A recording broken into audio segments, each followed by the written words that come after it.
Good morning everyone. आज का हमारा टॉपिक है vector addition of two vector.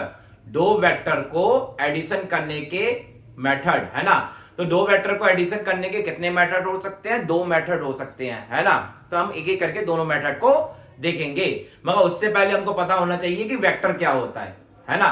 तो ध्यान से देखना बेटा, वेक्टर को रिप्रेजेंट करने के लिए हम एरो का यूज करते हैं। वेक्टर को रिप्रेजेंट करने के लिए हम एरो का यूज करते हैं, है ना। तो ये एरो की जो जो टेल है बेटा, इसे कहते हैं टेल, है ना, और इसे कहते हैं हेड,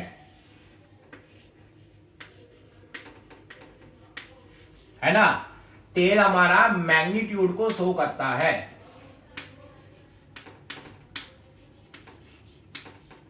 और हेड हमारा डायरेक्शन को शो करता है।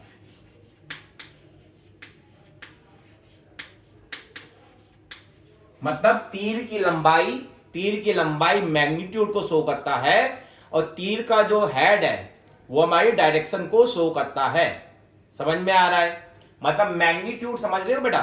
मैग्नीट्यूड क्या होता है? Numerical value into unit. Numerical value into unit क्या होता है? मैग्नीट्यूड होता है ना। यहां पे कोई दिक्कत?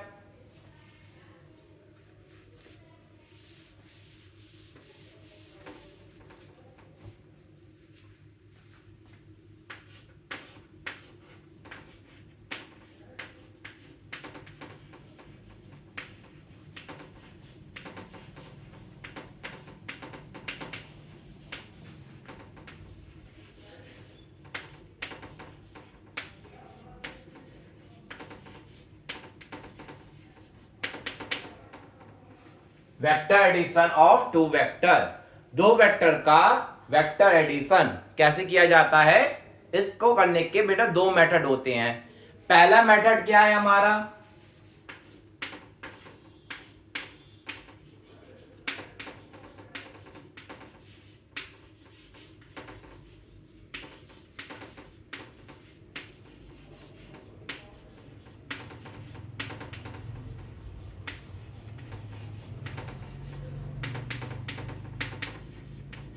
पहला मेथड है triangular law of vector addition, है ना। Triangular method, triangular law of vector addition. इसमें हम क्या करते हैं, ध्यान से देखना बेटा।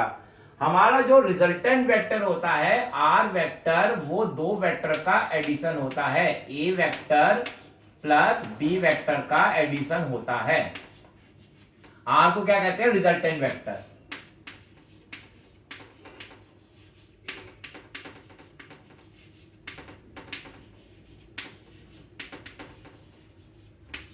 ठीक है। आर वेक्टर बराबर होता है ए वेक्टर प्लस बी वेक्टर के बराबर होता है। ठीक है। तो सबसे पहले हमने बनाया ए वेक्टर, इसको हमने ऐड किया किसके साथ? बी वेक्टर के साथ ऐड किया, ये हमने बनाया बी वेक्टर। ठीक है। यहां पे एंगल क्या बन रहा है? थीटा एंगल बन रहा है। यहां पे कोई दिक्कत? अब हम दोनों वेक्टर को ऐड करेंगे किस नियम के according? Triangular law of vector addition से हम इनको ऐड करेंगे। ऐड करने का क्या तरीका है कि टेल हमारे जो वेक्टर है, वेक्टर का जो स्टार्टिंग पॉइंट है, बी वेक्टर का जो स्टार्टिंग पॉइंट है, और जो ए वेक्टर का फाइनल पॉइंट है, मतलब ये वाला पॉइंट फाइनल पॉइंट है, और ये हमारा इनिशियल पॉइंट है, दोनों को एक दूसरे के ऊपर लेके आएंगे, है ना। तो कैसे हो जाएगा हमारा? ध्यान से देखना बेटा। ऐसे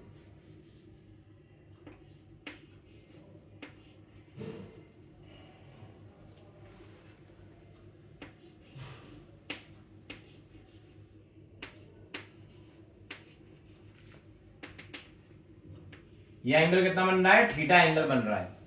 ठीक है। दोनों वेक्टर का एडिशन रिजल्टेंट वेक्टर क्या देगा? आर वेक्टर देगा। ठीक है। हमने डॉटेड लाइन यहां पे नीचे इस तरीके से करी, ये डॉटेड लाइन और ये डॉटेड लाइन एंगल बना रहे हैं 90 डिग्री, है ना। ये हमारा क्या है? ए, ये हमारा बी, ये हमारा सी, ये हमारा डी। ठीक है। यहां पे रिजल्टेंट वेक्टर आर ए के साथ अल्फा एंगल बना रहा है। ठीक है। अब हम देखते हैं बेटा in triangle B C D, in triangle B C D triangle में हमारी बीसी की वैल्यू किसके बराबर होगी, पहले वो निकालेंगे हम, है ना।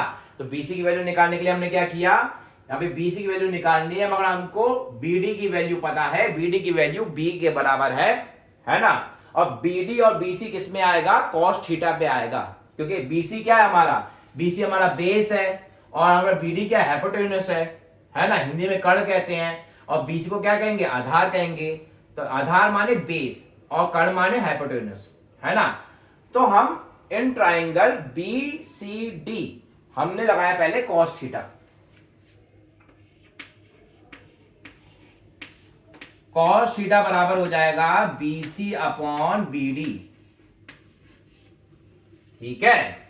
और बीडी हमारा किसके बराबर है, बी के बराबर है।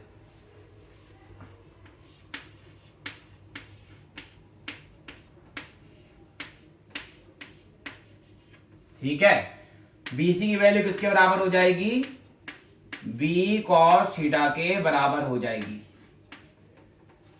यहां पे कोई दिक्कत, ठीक है। अब हमको डीसी की वैल्यू निकालनी है, डीसी की वैल्यू निकालने के लिए हमने साइन थीटा का यूज करेंगे।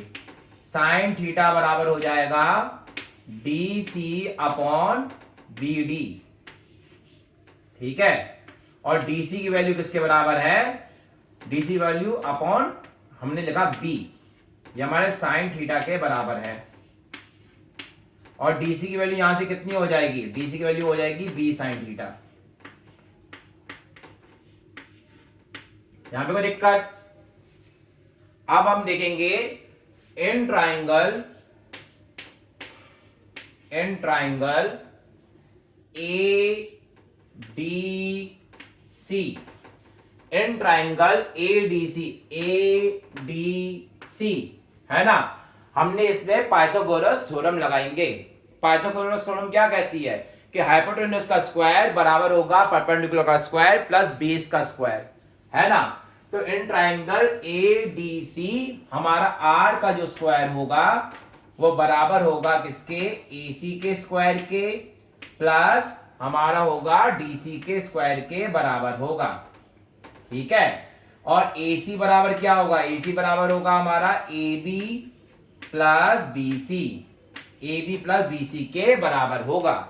AB की वैल्यू किसके बराबर है, A के बराबर है, A प्लस, और BC की वैल्यू हमारी किसके बराबर है, BC की वैल्यू हमारी B cos थीटा के बराबर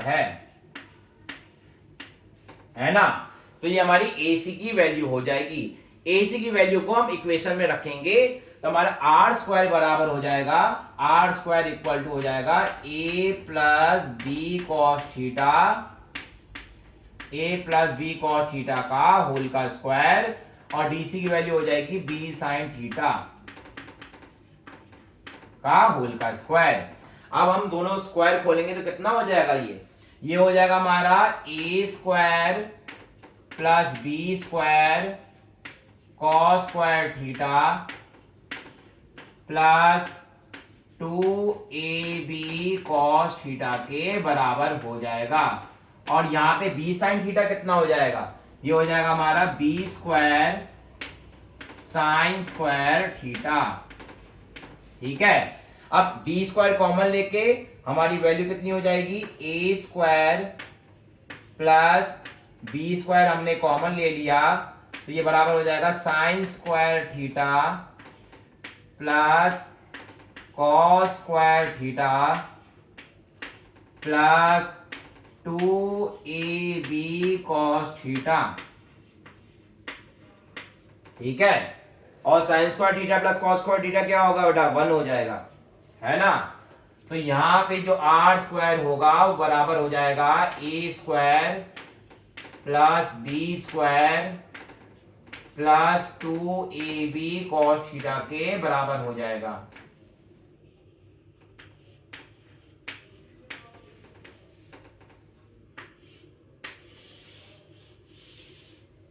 ठीक है। तो यहां पे रिजल्टेंट का फॉर्मूला हो जाएगा आर बराबर रूट में a square plus b square plus 2ab cos theta, ठीक है। तो रिजल्टेंट भी हमारा एक वेक्टर था। अब वेक्टर का रिजल्टेंट वेक्टर का मैग्नीट्यूड हमारा कितने बराबर है? तो बराबर है under root a square plus b square plus 2ab cos theta के बराबर है ना। अब हम tan अल्फा मतलब अल्फा की वैल्यू निकालेंगे। अल्फा की वैल्यू किसके लिए निकाल रहे हैं? डायरेक्शन के लिए निकाल रहे हैं, है ना। तो अल्फा की वैल्यू कैलकुलेट करने के लिए हमने tan अल्फा लिखा। क्या लिखा? tan alpha.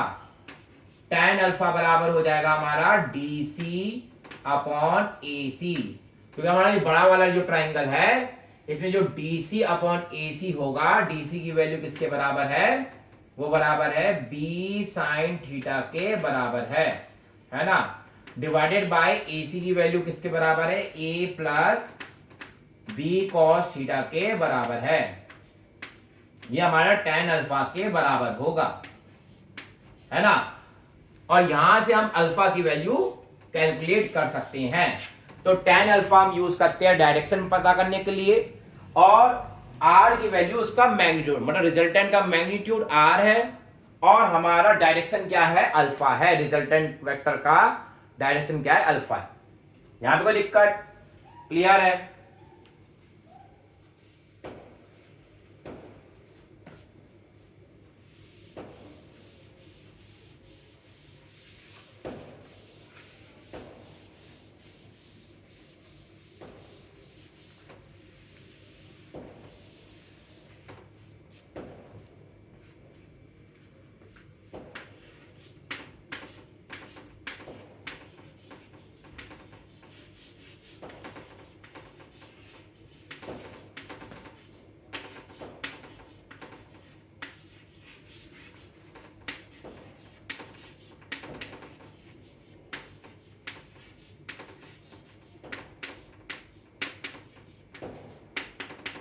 हाँ भाई, अगला है हमारा parallelogram law of vector addition, है ना।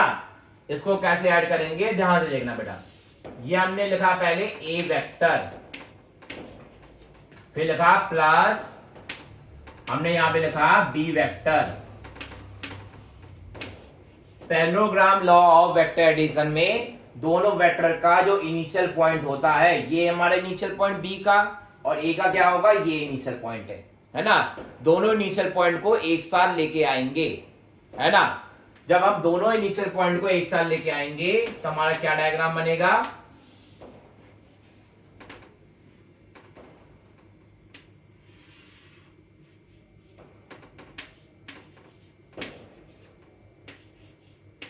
हमारा डायग्राम इस तरीके से बन जाएगा, ठीक है। इसके बाद नेक्स्ट स्टेप क्या है? नेक्स्ट स्टेप में हम A के पैरेलल एक लाइन खींचेंगे इस तरीके से, और B के पैरेलल एक लाइन खींचेंगे। ये दोनों लाइन इस पॉइंट पे जाके इंटरसेक्ट कर रही है। तो बेटा हमारा ये इनिशियल पॉइंट से इस पॉइंट तक जाने में जो हमारा वेक्टर बनना है वो हमारा R वेक्टर है। हाँ भाई, यहां पे कोई दिक्कत है ना। A वेक्टर और B वेक्टर के बीच का जो एंगल है वो कितना है? थीटा है। और R और A के बीच में एंगल कितना है? अल्फा है। यहां पे कोई दिक्कत? ठीक है। और जब हम इसको डॉटेड लाइन हमने यहां पे आगे बढ़ाया, यहां से हमने डॉटेड लाइन नीचे किया, तो ये 90 डिग्री हमारा एंगल बन जाएगा। फिर हम फिर से वही हम सिंबल का यूज करेंगे। यहां पे लिख देंगे स्मॉल a, यहां पे लिख देंगे small b, small c, small d, है ना। इन ट्राइंगल ADB, है ना। तो BC की वैल्यू हमारी क्या आएगी भाई? ये एंगल थीटा, तो ये एंगल कितना? थीटा। भाई ये पैरेलल लाइंस है ना, पैरेलल लाइंस में ये एंगल अगर थीटा होगा तो ये एंगल क्या होगा? थीटा होगा। समझ में आ रहा है? तो यहां पे ये दोनों लाइन, ये वाली लाइन और ये वाली लाइन, दोनों लाइन क्या है? एक दूसरे के पैरेलल हैं। पैरेलल होंगी तो ये एंगल थीटा होगा, तो ये एंगल भी थीटा होगा, ठीक है। और BC की वैल्यू हमारी वही आएगी जो हमने पहले कैलकुलेट करी थी, और DC की वैल्यू भी वही आएगी। इससे हमको पता चलता है कि हमारा जो रिजल्टेंट की वैल्यू आएगी वो सेम आएगी। R की वैल्यू कितनी होगी? अंडर रूट कितनी होगी? A square plus B square plus 2AB cos theta के बराबर होगी, ठीक है। और tan अल्फा किसके बराबर हो जाएगा? tan अल्फा बराबर हो जाएगा B साइन थीटा अपॉन ए प्लस बी कॉस थीटा के बराबर हो जाएगा। सेम फॉर्म ले आएंगे डेरिवेशन से, ठीक है। तो रिजल्टेंट का मैग्नीट्यूड हो गया और ये रिजल्टेंट की डायरेक्शन हो गई आर का, है ना। रिजल्टेंट वेक्टर आर वेक्टर हमारा बराबर है किसके, ए वेक्टर प्लस बी वेक्टर के बराबर है ना। यहां पे कोई दिक्कत, तो ये दो मेथड थे, दो वेक्टर को एडिशन करने के, दो वेक्टर को जोड़ने के दो मेथड, है ना। आई होप बेटा आप सबको ये समझ में आया होगा। ओके।